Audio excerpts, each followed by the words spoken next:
Hello বন্ধুরা, আশা করছি তোমরা সবাই ভালো আছো। তো আজকে আমি গেছিলাম হাটে। শুক্রবার আমাদের এখানে একটা ছোট্টখাট্টো হাট বসে, জামা কাপড়ের হাট। তো আজকে সেখানেই গেছিলাম। তো এখানে জিনিসপত্রের দাম খুবই কম, আর দেখলেও পছন্দ হবে, এত সুন্দর সুন্দর জিনিস রয়েছে।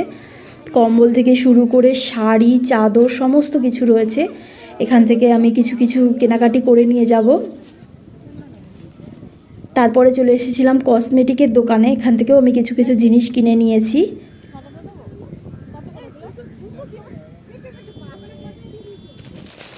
তো হাটে গিয়ে আমার এই চাদরটা ভীষণ পছন্দ হয়েছে, এই চাদরটা আমি কিনে নিয়ে এসেছি। আর এইটার দাম নিয়েছে হচ্ছে 250 টাকা। দোকানে থেকে নিলে হয়তো আরও বেশি নিত, কিন্তু যেহেতু হাটের থেকে নিয়েছি তাই এর দামটা একটু কম পড়েছে। আর এই ওড়নাটার দাম পড়েছে 50 টাকা।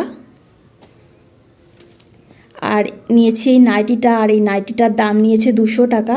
তো এটুকুই কেনাকাটি করেছি আজকের জন্য, এটুকুই।